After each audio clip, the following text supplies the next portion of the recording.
오늘 이것이 하나님 말씀 누가복음 2장 25절에서 38절까지 읽겠습니다. 누가복음 2장 25절에서 38절.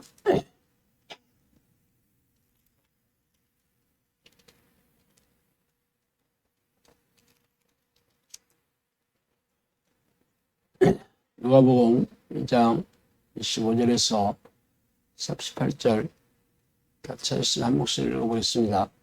예루살렘에 시몬이라 하는 사람이 있으니 이 사람은 이를 기다리는 자라. 성령이 그 위에 계시더라.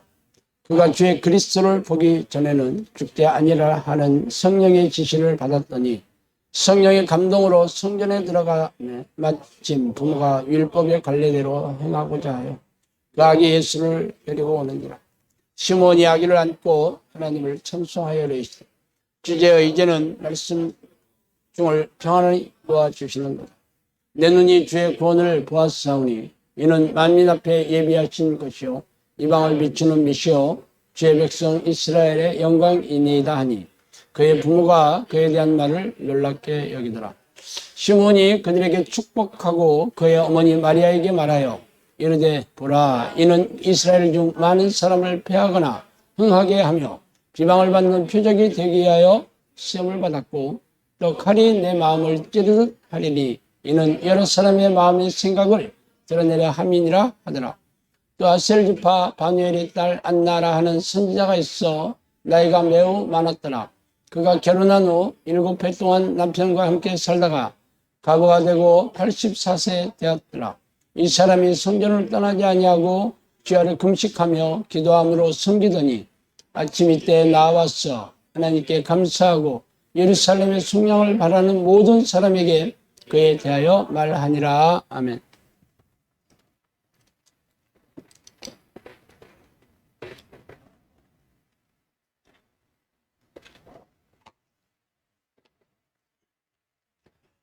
오늘은 당신에게 인생 최고의 선물은 무엇인가 하는 제목으로 같이 오늘을 하겠습니다.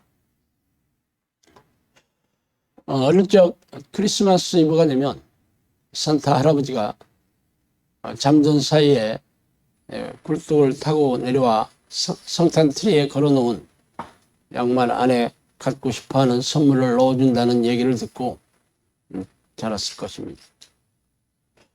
물론 저는 교회를 다니지 않는 가정이었으니까 그날 밤은 성탄 특선 영화를 보고 자는 거였죠. 근데 그 영화가 맨날 보면 똑같은 거 들어주더라고. 재미가 별로 없죠. 다 아는 거니까.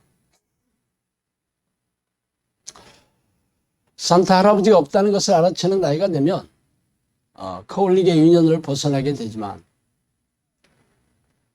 그래도 크리스마스 이브에 산타 할아버지가 빨간 코에 루돌프 사슴이 끄는 눈썰매를 타고 착한 어린아이의 집에 내려와 굴뚝을 타고 내려와 선물을 넣어준다는 이야기를 상상하는 것은 참 즐거운 일이었어요.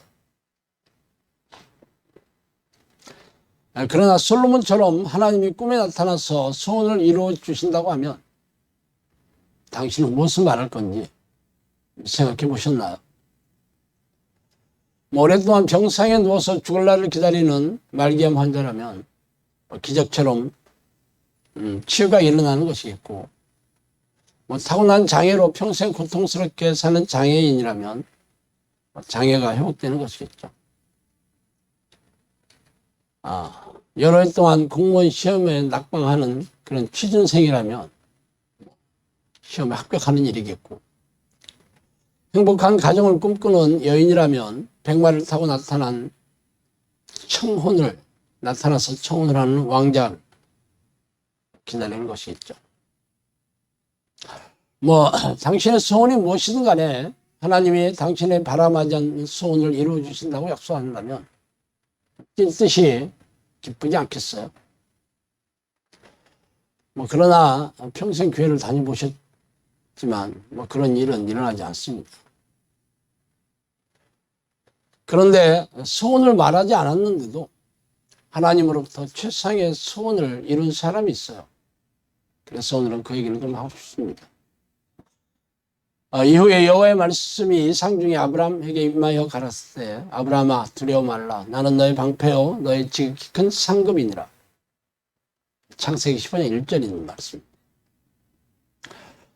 가나안의 6왕이 연합하여 소돔을 쳐서 그곳에 살고 있던 조카 롯을 사로잡고 재산을 약탈해 갔다는 소식이 들리자 아브라함은 집에서 기르던 종들을 이끌고 나가 싸워 이겨 롯을 구하고 함께 포로로 잡힌 백성들과 재산을 되찾아오는 길에 반갑게 영접하러 나온 소돔 왕에게 백성들과 약탈물을 돌려주고 돌아온 이후에 환상 중에 하나님이 나타나셨어요.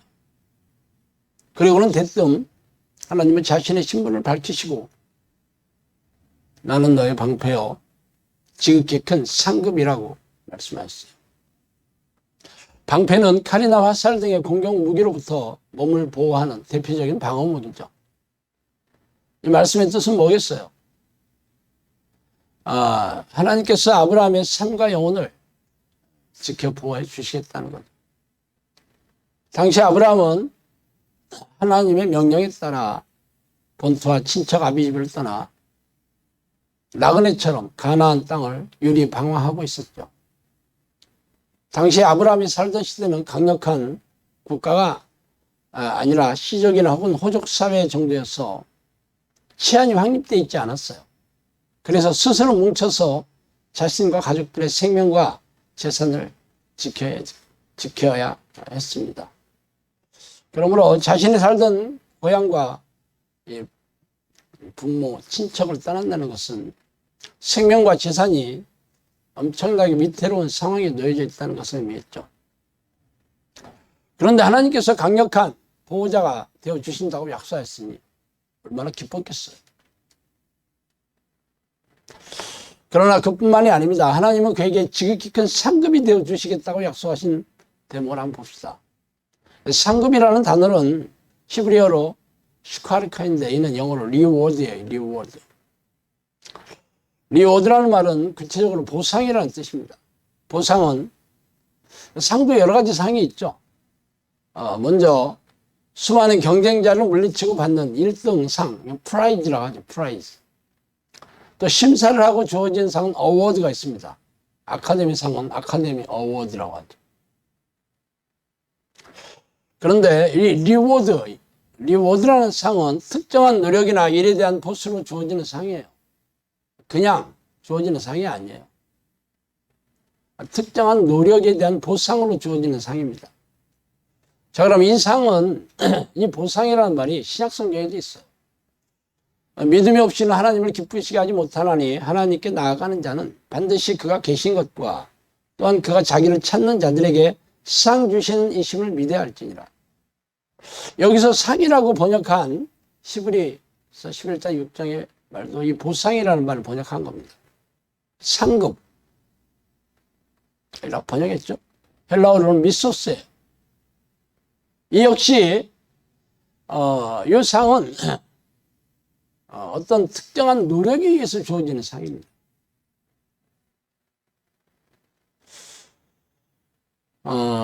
히브리서에는 믿음이 있는, 믿음을 가진 자에게 보상으로 주어지는 상이다 이렇게 얘기하고 있습니다.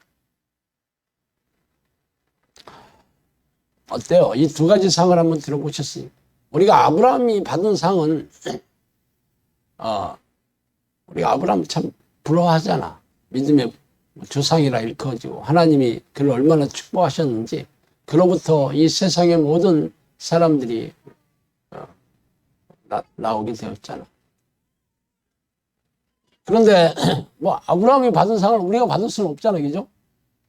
그런데 그 상을 우리에게도 동일하게 주셨다고 지금 약속하신다니까. 우리도 아브라함이 받은 상을 받을 수 있다니까. 근데 누구에게 주신다고요? 하나님이 살아계신 것을 굳게 믿고 그분을 찾고 찾은 사람들에게 주겠다 이렇게 얘기했죠. 믿음이 없이는 기쁘시게 못하나니 그에게 나오는 자는 그가 계신 것과 자기를 찾는 자들에게 이 상을 주겠다 이렇게 얘기하죠.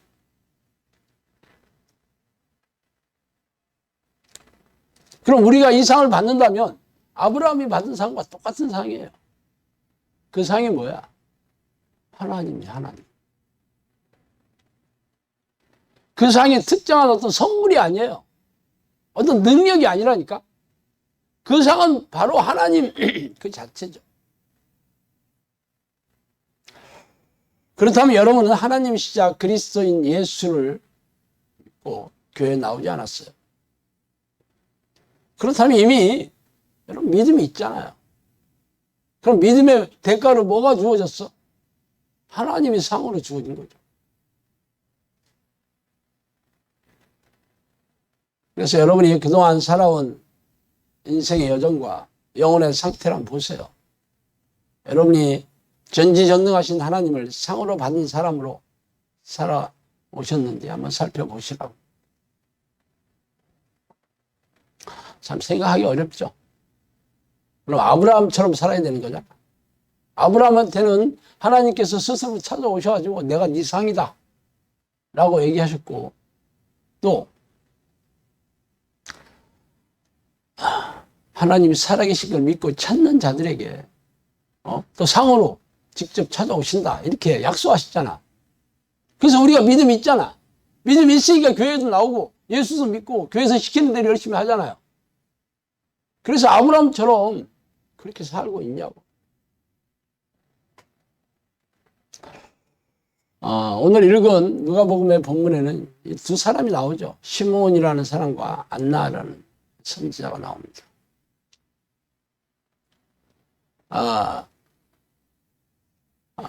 이 두 사람은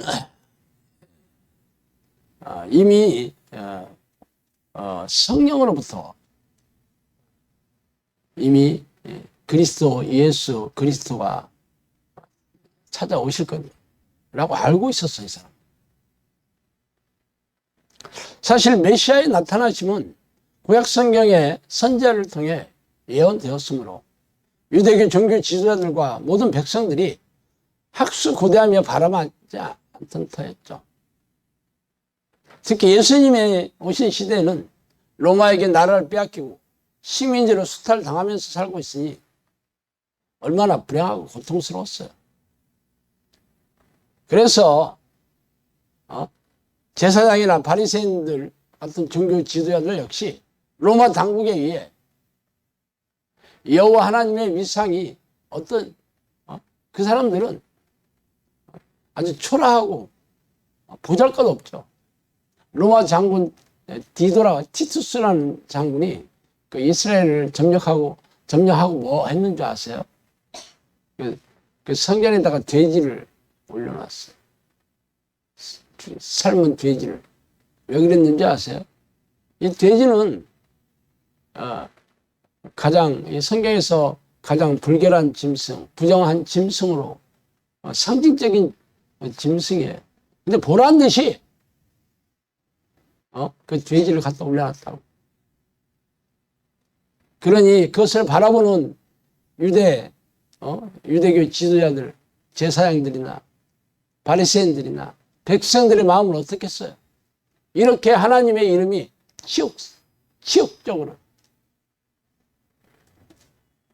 그러니 그들이 성경에 예언하신 이 왕으로 오시는 그리스도를, 이 메시아를 얼마나 기다렸겠어요? 이 열심당원이라고 얘기하는 열심당 이라 한 사람들이 바로 그런 사람이었어요. 그러니까 안 되니까 그들이 무기를 가지고 조직해가지고 이게 말하자면 이 로마 군들을 몰래 이렇게 의병들 그들이 열심당원이라고 했어요. 왜? 로마의 식민지로 있는 게 너무 고통스럽기 때문에 모든 백성들이 이 그리스도를 기다렸어요. 메시아를 기다렸다고. 그래서 메시아만 오시면 우리는 이제 왕처럼 왕의 백성으로 찬란한 영광을 누리면서 살게 될 것이다. 그렇게 생각했어요. 다 기다렸다니까. 그런데 누구한테 예수님께서 오셨을 때 누구한테 나타나셨어? 왕한테 나타나였어요. 그 당시 헤로드 왕이나 이 귀족들한테 나타났습니까?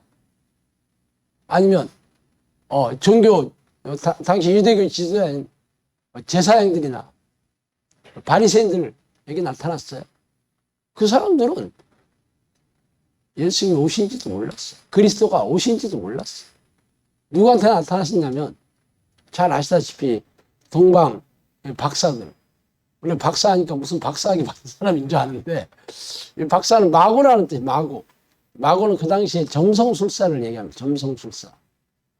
예, 그렇다고 별을 보고 점치는 그 사람들인데 이 사람들이 동방에서 왔어요. 그럼 이 사람들은 이런 유대교의 역사에 대해서 잘 몰랐던 사람이지만 이 별을 보니까 이게 놀라운 이 별의 놀라운 어떤 커다란 별이 이 땅에 왔다는 것을 그들이 알게 됐어. 그래서 그 별을 따라가지고 오다 보니까 그 유대 땅까지 와서 여기에 그 메시아가 이 땅에서 나셨는데 누구냐고 되려 물어보잖아. 헤로드 나한테 가서 물어보잖아. 누구한테 나타났냐면 유대교 종교 지도자도 아니고 왕들도 아니에요. 전혀 이 사실을 몰랐던 동방의 박사들은 나에게 얘기해줬어. 알려줬지 말하자면. 또 누구한테 나타났어요? 양치던 목자들은 양치던 목동들은 한테 알려줬어. 자, 그 당시에 뭐 목동들이 뭐 높은 신분도 아니고 뭐 고귀한 일을 했던 사람들 아니잖아요. 그냥 보통 사람은 아니 하찮은 사람들이었죠, 한마디로. 그런데 그 목동들은 알았어. 그래서 경배하러 오잖아요. 그런데 여기 두 사람, 이 사람은 어떤 사람, 오늘 두 사람한테 이 예수 그리스도 아주 어리잖아. 아직 사역을 하지 않을 때입니다. 아주 어린 시절에 지금 성전에 가서 할례를 받고 거기 성전을 아기를 안고 어린아이를 안고 들어가니까 이 두 사람이 알아봤다고. 여기서 이 시몬이라는 사람은 성경에 소개하기를 의롭고 경건한 자다. 그래서 이스라엘의 위로를 기다리고 있는 자다. 이렇게 소개하고 있습니다. 자, 의롭다라는 것은 의인이다라는 거죠. 의롭다라는 것은 제가 늘 말씀드리지만 헬라어로 디카에소네라는 말인데 옳다라는 뜻이에요. 하나님이 기쁘게 여기신 사람이에요. 의인. 경건하다. 경건하다는 제가 저번에도 말씀드렸죠. 헬라어로 유스베이에스라는 말인데 이것은 신의 성품을 얘기해요. 하나님의 성품을 가진 자. 하나님의 성품을 닮은 자. 이게 경건한 사람이죠. 성경에 보면 경건이라는 말로 번역이 돼서 경건하다라는 말은 관념적으로 여러분이 많이 생각하잖아, 우리도.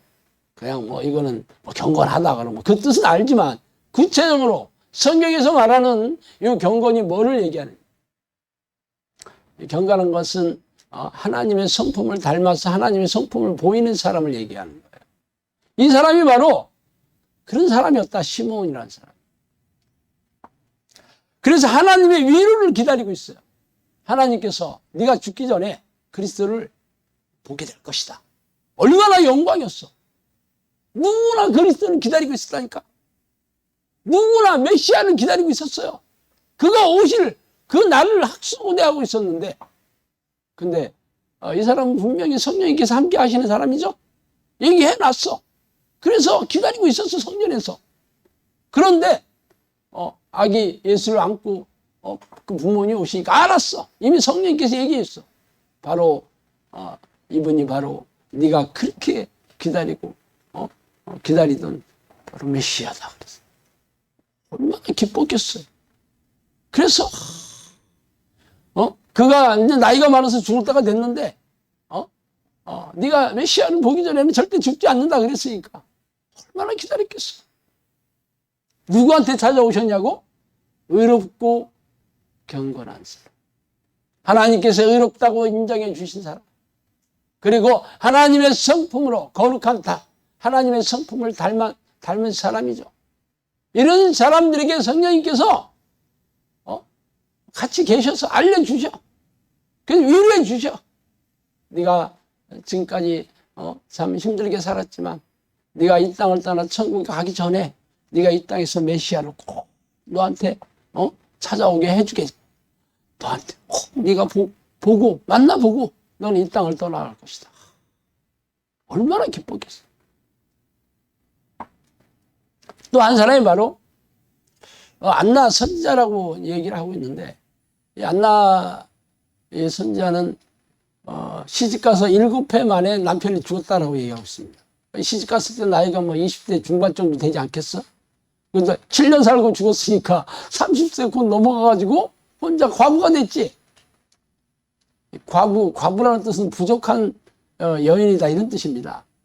옛날에 쇳내가 할 때 소인내라는 뜻이에요, 그게. 그러니까 자기를 낮춰서 부르는 말이에요. 쇳내 하니까 무슨 뜻인지 모르고 드라마 봤잖아, 그동안. 과부도 무슨 뜻인지 몰라.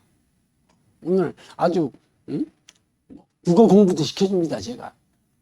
저도 궁금해가지고 옛날에 사전 찾아봐서 알았던 거야, 어렸을 때. 그러면 30대 초반에 과부가 되었는데 84세에 이게 이분이 노인이 된 때까지 성전에서 기거하면서 기도만 했다, 이렇게 하고 얘기하고 있어. 적어도 몇십 년이야. 적어도 50년 가까이. 뭐 5년만 해도 대단하지 않아요? 항상 금식하면서 기도하고 늘 성전에서 기도하면서 살았던 사람이야. 그 사람에게 이 선지자라고 얘기하는 것은 이미 이게 성령께서 예언해 주신 거죠. 그래서 메시아가 메시아에 대해서 예수 그리스도 어린 아기 예수를 보고 이 예수님이 누군지를 사람들한테 설명하고 있어. 이 안나 선지자가 이미 성령님께서 다 알려주셨지. 정작 제사장이나 왕이나 바리새인들 같은 종교 지도자들은 메시아의 존재에 대해서 알지도 못하고 나중에는 시기와 질투가 가득 차가지고 결국 십자가의 못을 박은 주동자들이 바로 제사장과 바리새인들 아닙니까?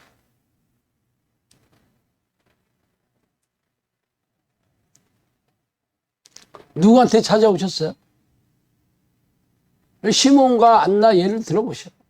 이 사람도 항상 의로운 사람이고 항상 하나님의 성품으로 경건하게 살던 사람이고 늘 기도하면서 메시아를 기다렸던 사람들이 이 사람들에게 찾아오신 거라니까.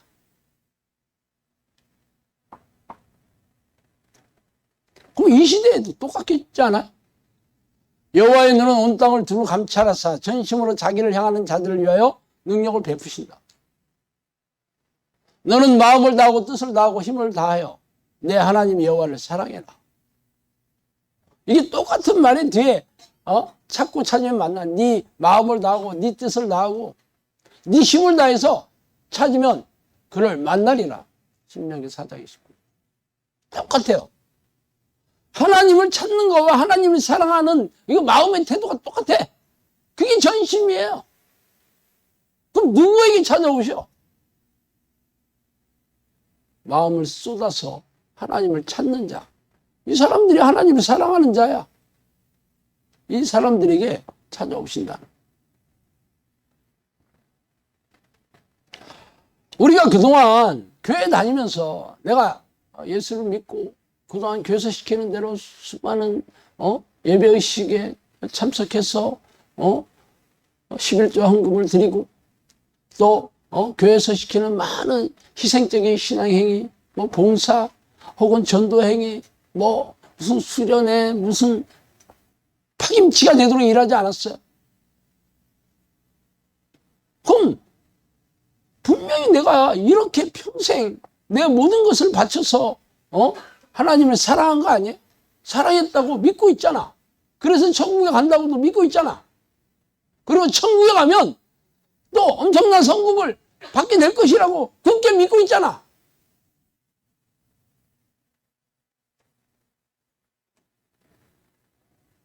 이 땅에서 우리가 이 땅에서 이렇게 하나님을 모르는 세상 사람처럼 이렇게 고단하고 팍팍하게 살고 세상 사람과 다를 게 없이 늘 고통 속에서 세상 사람들이 걸리는 병 똑같이 걸리고 세상 사람들이 당하는 그런 불행한 사건 똑같이 불행하게 살고 똑같이 고통스러워하면서 산다는 게 말이 돼요? 이게 어떻게 하나님을 상으로 받은 사람들의 삶이야 그게. 성경에는 분명히 얘기하잖아요. 하나님을 상으로 받는 사람들 분명히 그를 하나님이 살아계신 것을 믿고 찾아오는 자들은 하나님이 상으로 오신다. 상으로 보상으로 하나님께서 오신다. 이렇게 약속하셨는데 우리는 이 땅에서 왜 이렇게 사냐는 거야. 그래서 제가 지금 말씀드린 거예요. 예수 그리스도 메시아를 찾아온 사람들이 어떻게 살았는지. 그 사람들은 종교 지도자도 아니었고 왕도 아니었고 이 유대교를 가르치던 그런 성경이 해박한 그런 율법사도 아니었고 선교한도 아니었어. 아무것도 아니었어. 이 사람들이 아무라고 설명 안 하잖아. 이 사람들은 늘 하나님 말씀대로 하나님의 뜻대로 살려고 자기를 낮추고 어떻게 하면 하나님 뜻대로 살까? 그래서 하나님께서 의롭다고 인정해 주시고 그래서 하나님의 성품을 닮아서 산 사람들이에요. 이런 사람들이 벌써 성령께서 알고 계셔. 네가 죽기 전에 메시아를 보게 될 것이다. 네가 메시아를 보지 않고는 절대로 네가 죽지 않는다. 이렇게 위로를 받았잖아. 얼마나 영광이겠어. 야, 수많은 똑똑한 사람, 잘난 사람, 그런 사람들이 수도 없는데 어떻게 나한테 이렇게 얘기를 해주실까? 안나도 안나 선지자가 사실은 인간적으로 볼 때는 엄청 불행한 사람 아니에요? 시집가서 7년 만에 남편이 죽었고 나머지 과부로 살았는데 뭐가 그렇게 빛나는 인생이었겠어? 뭐가 그렇게 대단한 인생이었겠어? 그 사람이 마음이 항상 가난했으니까 성전에서 50년 가까이 하는 일 아무것도 없어. 그냥 기도하면서 세월을 보내지 않았어요. 그러니까 하나님께서 그에게 늘 교제하고 계셨으니까 선지자라고 좀 호칭이 붙어있어요. 예언자라는 호칭이 붙어있다고. 이 예언자나 선지자는 히브리어로 나비라는 뜻인데 똑같은 말이 나비를 번역한 거야. 선지자가 예언자가 똑같은 단어예요. 나비.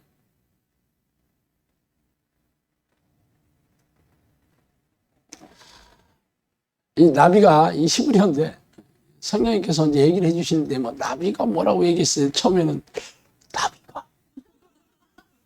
진짜 웃겼다니까요. 진짜 웃겼어.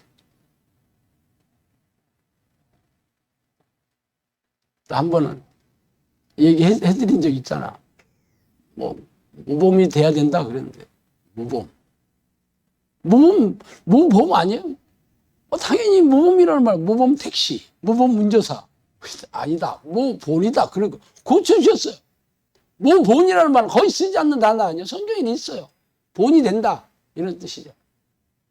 아니다. 모범이 아니고 모본이다. 이렇게 고쳐주시더라고요. 이렇게 영어로 들어오는 말은 그냥 내가 자의적으로 생각할 수가 없어. 내가 잘 모르는 단어, 쓰지도 않는 단어. 그렇지만 대부분 성경에 있는 단어를 써요. 그래서 성경에 이 구어들이 많아요. 오래된 말자도 많잖아. 대저 이런 말. 전부 이 구어예요. 구어. 도고, 중보기도를 도고라고 하잖아요. 이게 전부 이 옛날에 쓰는 말이 지금 쓰지도 않는 말이에요. 근데 성경이 얘기해 주시는 게 전부 성경에 있는 단어를 써요. 그러니까 도륙 이런 말. 도륙이라는 말 우리가 누가 쓰나? 사륙이라는 말 쓰지. 성경에는 그렇게 번역을 그렇게 해놓으니까 그 단어를 쓰시더라고. 하여튼 우리가 이 땅에서 하나님을 상으로 받으려면 딱 이렇게 시므온과 안나처럼 하면 돼. 이미 예수님에 대해서 아무것도 모르는 사람, 이 시대에 아무도 모르는 시대에 처음 오셔가지고 이 두 사람한테 가시잖아.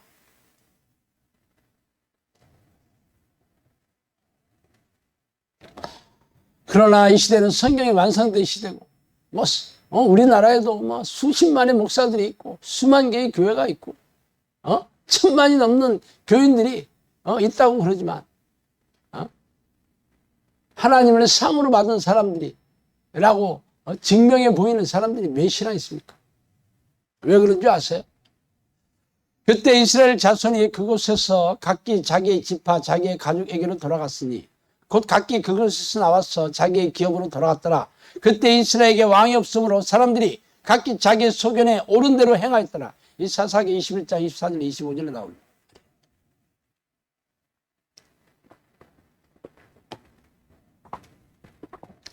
가나안 정복 전쟁이 끝나고 나서 각 지파에게 땅을 분배해 줬잖아요.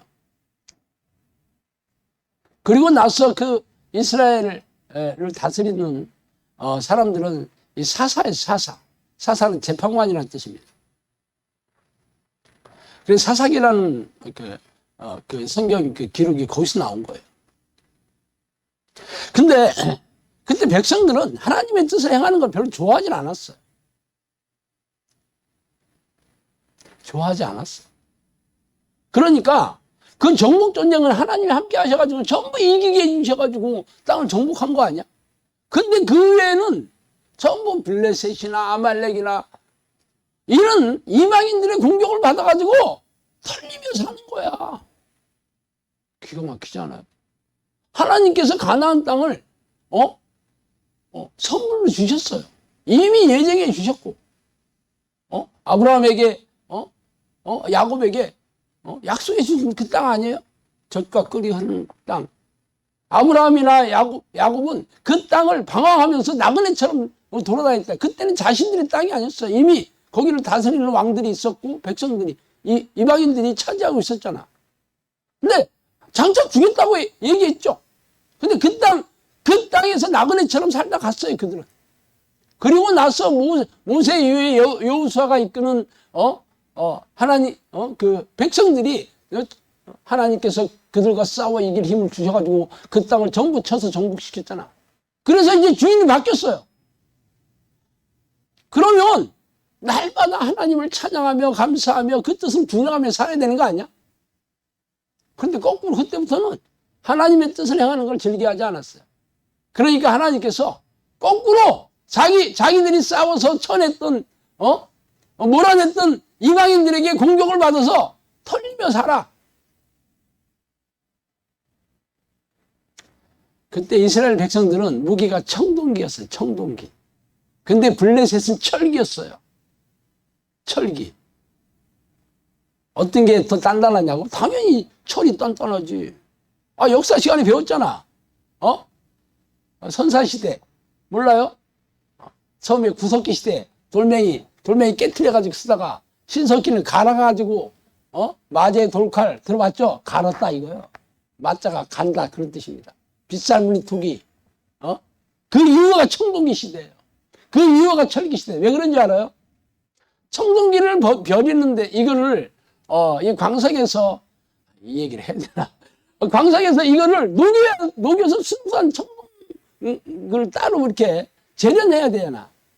그런데 그게 몇천 도의 열이 필요한 거예요.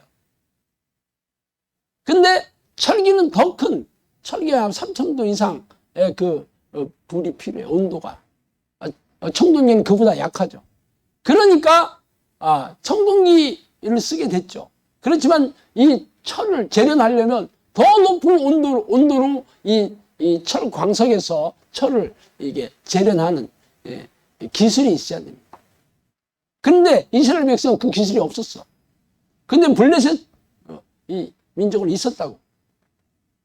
왜 하나님이 그렇게 해주셨을까? 말을 안 들으니까. 그렇게 해서 맨날 싸우면 지게 돼 있죠. 벌써 이쪽 미사일인데 우리는 소총 가지고 싸우는 거야, 한마디로. 질 수밖에 없어, 질 수밖에. 왜 그랬을까? 말을 안 들으니까. 그러니까 나중에 왕을 달라 그러잖아. 맨날 싸워서 지니까. 왜 그래요? 사람이 각기 자기의 소견에 옳은 대로 행하였더라. 하나님 뜻대로 생각한 게 아니고 자기가 옳은 대로 살아. 그때나 지금이나 똑같아. 그때나 지금이나. 지금 우리네 교회에서 하는 모든 이 종교행위나 이런 모든 것들이 이게 성경에 기록한 하나님의 뜻대로 하는 거냐는 거지. 한번 생각해 보세요. 예배행위, 기도행위, 전도행위, 그 모든 것들이 성경에 기록 명령하신 대로 해요. 그렇게 안 해요. 성경에 있는 하나님의 말씀대로 행하면 진짜 하나님 기뻐하시겠지. 그렇게 안 하고 그것을 자의적으로 해석한 신학자들이 성경은 요건 요런 뜻이야. 요렇게만 하면 돼. 예배. 성경에서는 예배의 삶을 살아라. 네가 살아있는 제물이 되어서 하나님을 기쁘시게 하는 그런 삶이 예배의 삶이다. 네가 제물이 되는 삶이다. 그랬는데 예배 의식을 드리는 걸 뚱친다니까. 예배 의식에 참석한 게 예배의 삶이야. 기도란 하나님과 교제하는 겁니다. 교제. 하나님을 만나는 통로가 기도와 말씀이에요.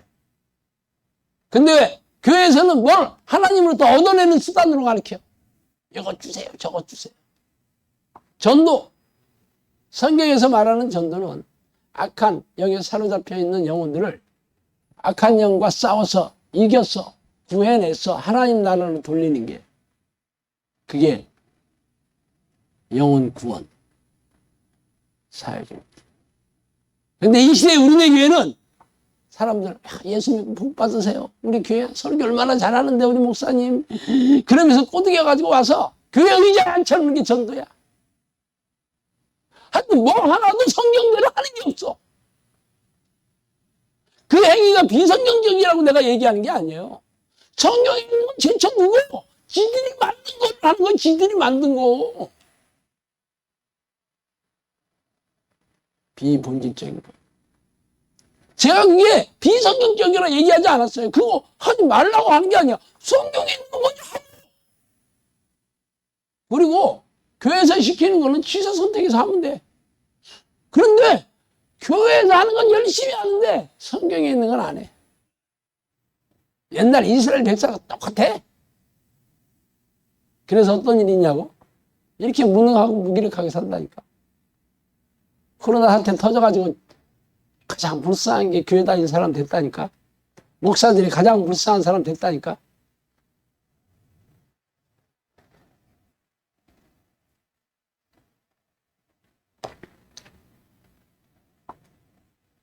어떻게 하면 되냐고요? 시몬하고 요 안나처럼만 하면 돼.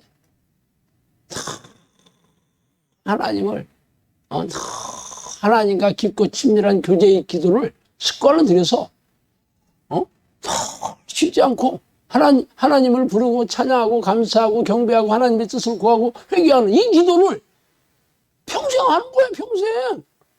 예수님도 그랬잖아. 종말이 가까울수록 깨었어. 항상 기도해라. 사도 바울도 쉬지 말고 기도해라. 사무엘은 기도를 쉬는 게 죄다. 그러니까 사람들이 내가 그런 동영상 많이 올리니까 하루 10분도 기도하기 어려운데 기도만 하면 뭐 일이 자빠지고 철이 자빠지고 별 사람도 다 있대. 그게 무슨 뜻인지는 모르겠어. 기도가 할 수가 없대. 사람들이 기도를 무슨 종교행위로 알아요. 종교행위. 어떤 특정한 장소에 가서 특정한 시간에 어떤 기도 목록을 나열하는 게 기도인 줄 안다니까. 그래서 하나님을 만나지를 못해. 하나님을 찾고 부르는 이 행위가 기도의 전부나 같이 과언이 아닙니다. 아니 하나님을 찾는 기도 누구든지 하나님 내게 와주세요. 하나님 나에게 와주세요. 나에게 와주셔서 나를 다스려 주세요. 통치해 주세요. 나의 왕이 되주세요. 나의 하나님이 되주세요. 나는 당신의 종이에요. 그게 하나님을 부르는 기도예요. 아브라함이 가는 곳마다 단을 쌓고 하나님의 이름을 불렀더라. 이삭도 그랬고 야곱도 그랬어요. 어떤 기도했겠어? 하나님을 부르는, 하나님을 찾는 기도, 하나님을 바라는 기도예요 이게. 근데 내가 하나님을 부르는 기도 가르친다니까 엄청 낯설어해. 그게 성경에 있지 않냐? 성경에 있는 거 알아. 그래도 에이, 교회에서 안 하는 건데 이상하네. 이단 미스무리하네. 성경에 아무리 있으면 뭐예요? 성경대로 할 생각이 없어요. 성경이 뭐야? 하나님의 말씀. 진리이신 하나님의 말씀. 하나님은 말씀을 통해서 능력을 드러내시는 분이에요. 말씀을 통해서. 성경 말씀이죠. 성경 말씀을 통해서 존재감을 드러내요. 그리고 말씀에 하나님의 능력이 있는 거야. 근데 우리는 말씀, 성경이 완성된 시대에 사는데 왜 이렇게 무능하고 무기력해? 말씀대로 여러분이 기도할 때마다 내 입을 크게 벌러가지고 먼지만 시컷 들어간 거 아니에요, 이게? 왜 그랬을까? 그 말씀이 아니어서? 예수님을 찾아온 사탄이 말씀을 가지고, 예수님을 유혹하잖아. 그 말씀 자체가 잘못됐다는 게 아니에요. 그것을 하는 동기나 목적이나 순기가, 동기나 목적이 전부 하나님 뜻이 아니라 자기 욕심 채우는 거야. 그래서 하나님이 사람 취급도 안 해요. 내 자녀가 아니다. 그래서 지금 우리나라 교회 다 망할 겁니다. 지금. 다 무너지고 있어. 하나님이 안 계신 건 교회도 아니야. 원래 교회라는 말은 하나님을 성령이 함께하는 사람들의 공동체가 교회라는 뜻이지 무슨 건물이 아닙니다. 성령께서 그랬어요. 교단이 나를 섬기지 않는다 그랬어요. 교단이 뭐 하는 곳이냐면 교세 넓히는 곳이에요. 교단이 모여가지고 목사끼리 모여서 감투 가지고 싸우는 데가 교단이에요.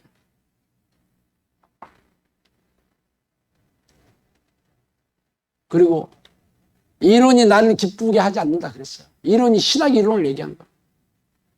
어깨너머로 배운 지식으로 나를 만날 수 없다 그랬어요. 이게 전부 신학 이론이에요.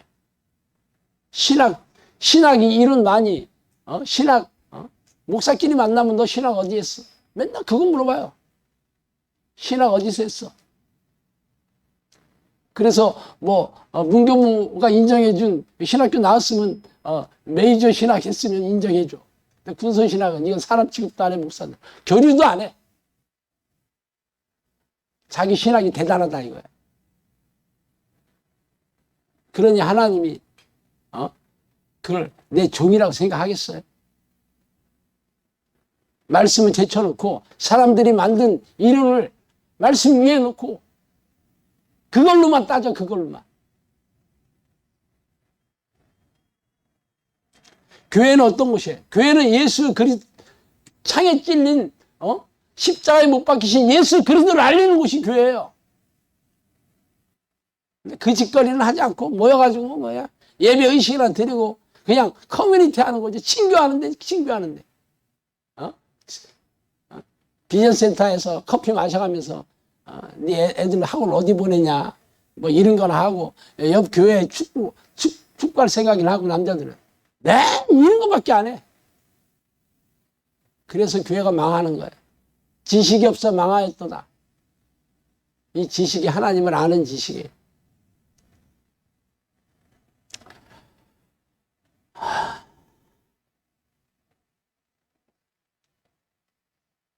운동장에서 다름질하는 자들이 다 달릴지라도 오직 상을 받는 사람은 한 사람인 줄을 너희가 알지 못하느냐. 너희도 상을 받도록 이와 같이 다름질하라. 이기기를 다투는 자마다 모든 일에 절제하나니 그들은 썩을 승리자의 관을 얻고자 하되 우리는 썩지 아니할 것을 얻고자 하느라. 그러므로 나는 다름질하기를 향방 없는 것 같이 아니하고 싸우기를 허공을 치는 것 같이 아니하며 내가 내 몸을 저 복종하게 하면 내가 남에게 전파한 내 자신이 도리어 버림을 당할까 두려워합니다. 고린도전서 9장 24, 27절이요. 여기에 상 얘기가 나옵니다.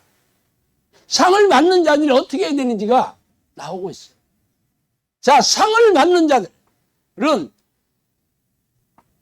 어떻게 한대? 모든 이기기를 다투는 자마다 모든 일에 절제하나니 비본질적인 일을 안 해. 본질적인 거 왜? 달리기 하는 이 달리기 선수거든요. 이 시대에도 벌써 이 올림픽 같은 게 그런 경기가 있었어요. 그러니까 지금 바울이 얘기하잖아. 100m 달리기 하는데 100m까지 전설적으로 달려야 되는 거잖아. 그래서 달린 사람들이 옆에 뭐 하나 보고 저 나이키 입었네 이래가지고 1등 하겠냐고. 상을 얻는 자는 오직 본질적인 일에 목숨 거는 자예요. 그래서 나는 다름질 하기를 향방 없는 것 같이 아니하고. 그러니까 목적지 피니시 라인을 일직선으로 달려야 되는데 딴 동네 갔다가 여기 아니라고 또 오고 그러면 이길 수 있겠어요? 그럼 이 상 받을 수 있겠어? 우리가 하나님을 상으로 받으려면 어떻게 해야 돼? 하나님을 찾는 일에 목숨 거는 거예요. 답장 나왔지? 영성학교에서는 한 놈만 팬다니까? 나는 한 놈만 패. 그게 뭐야? 하나님을 부르는 기도. 나는 이거밖에 안 해. 제가 10년을 이 기도해서 하나님이 저한테 찾아오셨다니까? 교회에서 배운 걸로 하나님 만나지를 못했어요. 그래서 내가 여러분한테 제가 한 고대로 알려드리는 거야. 여기서는 뭐 기적이 일어나고 병 낫고 귀신 쫓아내고 이런 거 아무것도 아니야 이거. 뭐 그런 거는 뭐 그냥 일상이야 일상. 그런데 우리네 교회에서는 무당들도 병 고치는데 무당들도 귀신 쫓아내는데 무당맛도 못해 목사가. 이게 우리가 마주한 차가운 현실입니다. 무당받은 목사들이 교회에 다 앉아있으니 교인들이 오죽하겠냐고. 그러면 뭐라고 얘기하냐면 꼭 그렇게 해야 되냐, 꼭 병 고쳐야 되냐, 꼭 귀신 쫓아야 되냐. 근데 그렇게 해야 됩니다. 물론 다 병 고치는 게 병 고친다고 해서 다 성령이 주시는 능력은 아니겠지만 병을 못 고치는 거 말할 것도 없잖아. 병도 못 고치고 기적도 못 일으키는데 이게 뭐가 성령의 사람이 되겠어. 여러분 기도하면 병 낫는 건 아주 기본 아니에요? 문제 해결되는 건 아무것도 아니잖아. 성령의 사람 되기가 어려울 뿐이지. 근데 이 시대에 우리네 교회는 병도 무능하고 무력하기 짝이 없어. 그게 무슨 하나님의 사람이겠어. 무슨 하나님의 종이야. 말로만 다 하나님의 종이래. 입만 열면. 딸랑이 같아. 딸랑딸랑. 들어봤어? 옛날에 두부장사들 딸랑딸랑. 그 종인 줄 알아. 성경대로 하시면 돼요. 성경대로. 성경대로 오로지 하나님을 찾는 일에 목숨 걸면 다 성령의 사람 되고 하나님이 상으로 오십니다. 오늘 아기 예수님이 이 땅에 내려오신 성탄절 아침이죠. 뭐 수많은 교회에서 성탄 찬양을 부르고 메리 크리스마스를 외치고 예배를 드리겠죠. 그러나 다 그 예수님을 상으로 받았어요. 상으로 받고 살고 있냐고. 그냥 전부 구경만 하고 있어. 옛날에 예수 안 믿는 사람들도 크리스마스 기다렸잖아. 나이트클럽 노는 날이잖아, 그날. 세상 사람들이 얼마나 기다렸어, 그날을. 노는 날 잘 노느려고. 나도 그날 친구들하고 술 먹고 나이트클럽 갔지만 그때는 왜 예수 안 믿을 때니까. 정작 예수 믿는 사람들은 아무것도 아니야. 놀지도 못하고 그렇다고 뭐 하나님의 상으로 사는 것도 아니고. 이 시대에 우리들에게도 하나님은 예수님을 선물로 주셨지만 정작 그 선물을 받은 사람들은 누구예요? 신학 지식이 해박한 신학교 교수들이고 하나님의 종이라고 위세가 당당한 목사들이에요? 아니면 평생 새벽기도에 빠지지 않고 11조 헌금을 넘치도록 드렸다고 자부하는 장로들이나 권사나 집사들이에요? 만약에 그랬다면 우리네 교회가 이렇게 무능하고 세상 사람들한테 욕이나 먹고 소금 맛을 잃어버린 소금이 되어서 짓밟히고 있겠어요? 시몬과 안나 선녀처럼 예수님을 학술고대하며 기다리지 않았기 때문에 기다리지 않아. 찾지도 않아. 관심도 없어. 이미 뭐 3분짜리 영접 기도하면 성령님 내 안에 들어오셨으니까 이제는 내가 예수 믿고 잘 먹고 잘 사는 것에 목숨 걸어 전부. 목사들은 대형교회 담임 목사 되는데 목숨 걸어. 하나님이 관심도 없어요. 예수님을 찾을 생각도 없어. 그렇게 해서 우리 교회가 몰락하고 기독교가 이렇게 무너지는 겁니다. 그렇다고 해서 뭐 하나님 돌아가시겠어요? 지금이라도 우리가 시몬이나 안나처럼 그렇게 하나님을 부르면 돼. 찾으면 돼요. 그런 사람을 불꽃 같은 눈동자 지켜보고 등불을 들고 찾고 계셔요. 성령님께서 제가 원룸에서 옛날에 기도 훈련할 때 그랬어요. 내가 기도하는 데를 세상에 기도하는 데를 두루 찾아봤지만 너희들처럼 기도하는 데 처음 봤다 그랬어요. 그때 우리 마누라랑 나하고 둘이 기도할 때였어. 그렇게 얘기하셨어요. 아, 얘기한 게 중요해요? 그래서 성령님이 나를 그렇게 인정했다면 기적의 사람, 성령의 사람으로 하나님이 나와 함께하는 기적으로 증명해 보이면서 제가 이 얘기를 하는 거잖아. 말로 때우지 않잖아요. 제가 1000번이 넘는 기적을 경험했다고 제가 얘기하면서 여기 와서 내가 6년 동안 일어난 기적만 해도 수백 건 아니에요? 그런데 지금까지 일어난 기적은 아무것도 아니야. 진짜 기적을 이제부터 일어나야 된다는 거예요. 성령님께서 저한테 내가 너를 기도의 종으로 하겠다. 기도의 종이 하는 기도를 따라 본받는 자들이 복이 있다 그랬어요. 그럼 제가 시키는 대로 기도했을 때 여러분도 저와 같은 성령의 사람 돼야 되는 게 마땅하지 않아요? 내 능력이 아니고 성령님께서 인정해 주신 거잖아. 성령의 방식대로 하는 거고. 우리가 다 성령의 사람 돼야지. 안 되면 이상하지 않아? 제가 시대의 사기꾼 소리 듣는 게 당연하겠죠. 네. 그래서 우리가 6년 동안 훈련해서 많이 왔죠. 오기는 많이 왔어. 네. 부족한 2%만 채우면 됩니다. 이제는 기도하는 습관도 들었고 열심히 하는 습관도 들었고 하루 종일 기도하는 것도 습관 들어가고 있고 뭐 하나가 빠졌냐면 마음을 쏟는 것만 좀 부족하죠. 마음을 쏟는 것. 마음을 쏟는 것.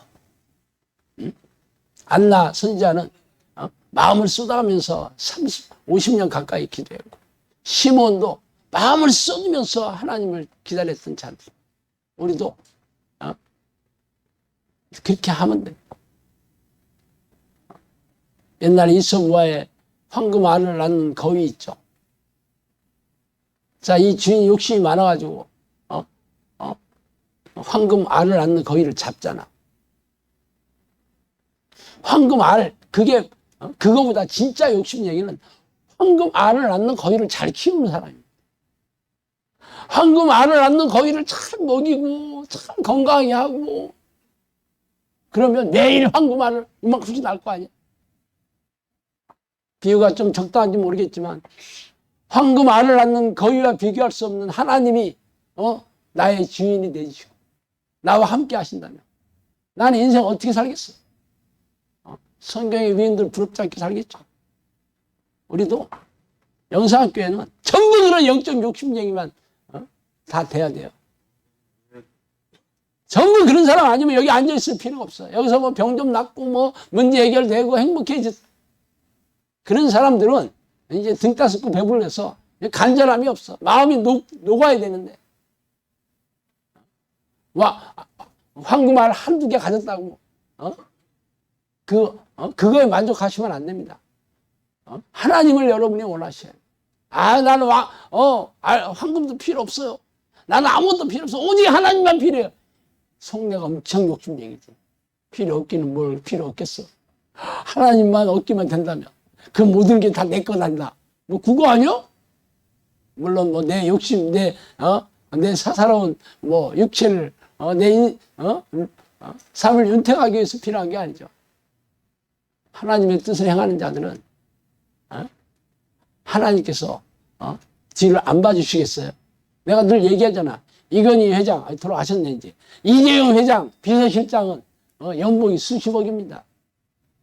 하나님의 비서실장 돼봐. 하나님께 다 여러분 거지. 나눠주면서 살아도 얼마나 사람들이 고맙다고 하겠어. 자기 것도 아닌데. 욕심쟁이 좀 돼보세요. 그러면 여러분이 하나님을 선물로 상으로 받게 될 거예요. 기도하겠습니다.